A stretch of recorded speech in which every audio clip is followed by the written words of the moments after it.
Heto na nga mga kaibigan, no? Ito yung dahilan kung bakit galit na galit sa akin yung mga dilawan, yung mga pinklawan na yan kapag nagpapaliwanag ako sa aking social media platform. Ayan, particularly syempre sa Facebook. Alam ko naman na ang mga kalaban talaga ng mga Duterte ay walang iba kundi ang mga dilawan at mga pinklawan dahil si PBBM ay bagsak na.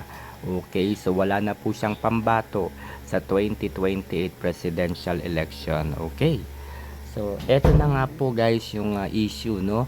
Noong nakaraan ay nagkaroon nga po ng quorum sa Senado, no? Ito yung tinatawag nilang Gatchalian-led leadership, okay?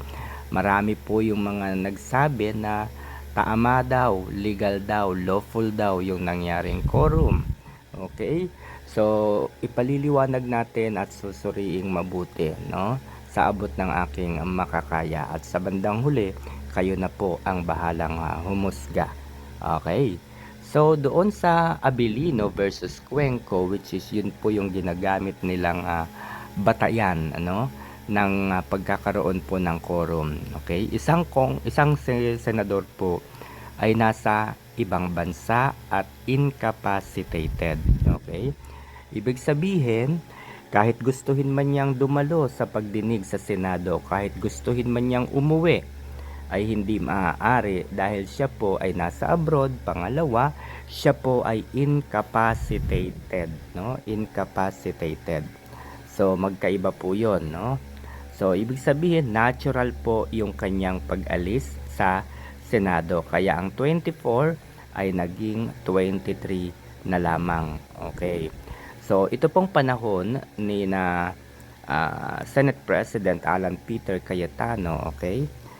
Ang isang senador ay mayroong panganib sa kanyang buhay. Siya po ay hinuhuli ng mga operatiba ng ating pamahalaan upang dalhin sa ICC. Gusto niyang dumalo, pwede siyang dumalo sa mga pagdinig, pero ang kanyang kaligtasan ay hindi po pinepermit ang kanyang pagdalo dahil baka anytime ay hulihin siya at dalhin sa ICC. Okay? So, kung titignan natin mabuti, magkaiba po yung sitwasyon noong panahon ni Abilino versus Cuenco. Okay? Si Bato de la Rosa po gustong-gusto niyang dumalo. In fact, halos madulas man siya po sa hagdan hanggang sa halos magkadugo-dugo po yung kanyang kamay, no, sa pagtakbo. Ganyan, makadalo lamang sa sesyon.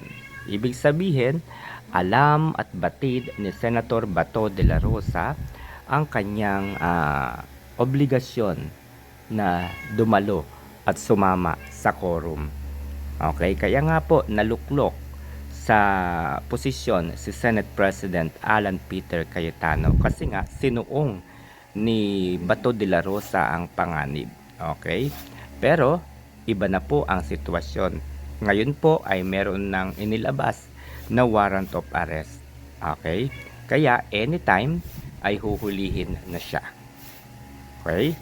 So pangalawa, si Senator Jinggoy Estrada ay kinasuhan po ng plunder sa Sandigan Bayan. Again, pwede po siyang dumalo kung gugustuhin niya. Maaari po siyang bumoto kung gugustuhin niya. No? Able po ang kanyang katawan. Hindi po kagaya ng Abilino versus Cuenco na talaga namang natural. Alright? Siya po ay ikinulong.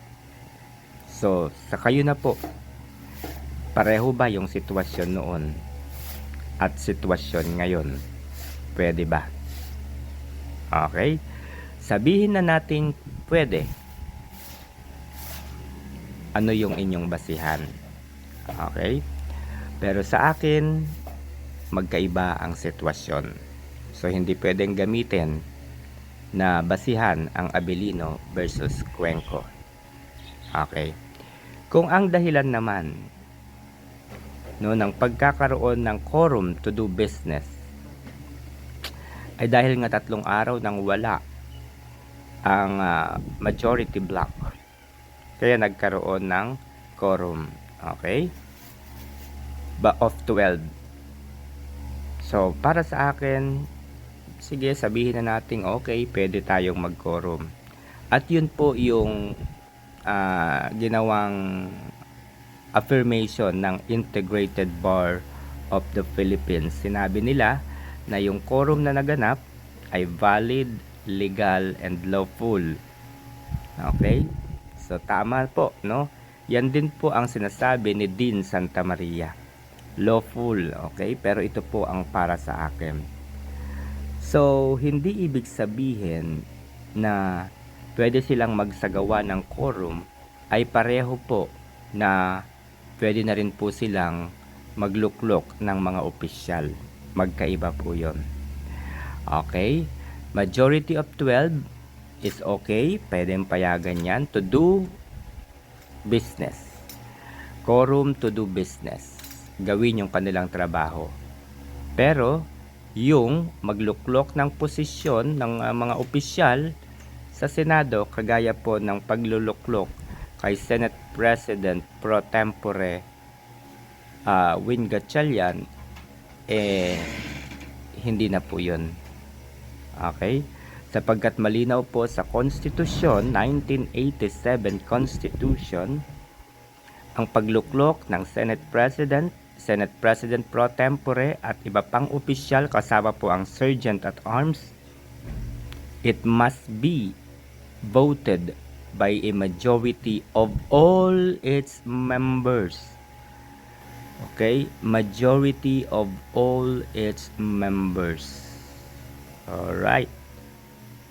So, ibig sabihin, pwede nating payagan na yes, mag-quorum kayo to do business. Pag-usapan ninyo yung dapat ninyong pag-usapan, yung inyong trabaho na dapat gampanan. Pero yung papasok kayo sa sesyon para lamang magluklok ng opisyal ng Senado, that is not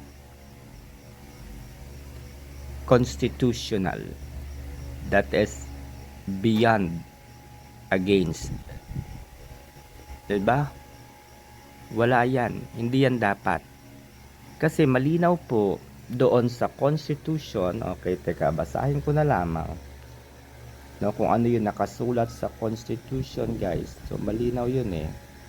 Kaya dapat maging ano kayo, guys. Mapagbasa din kasi nalimutan.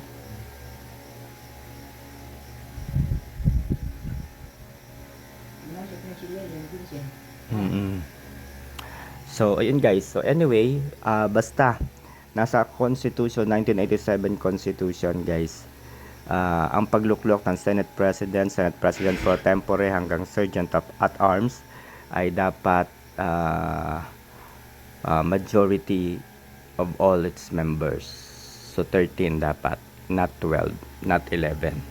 Alright? So, yun lang and good morning.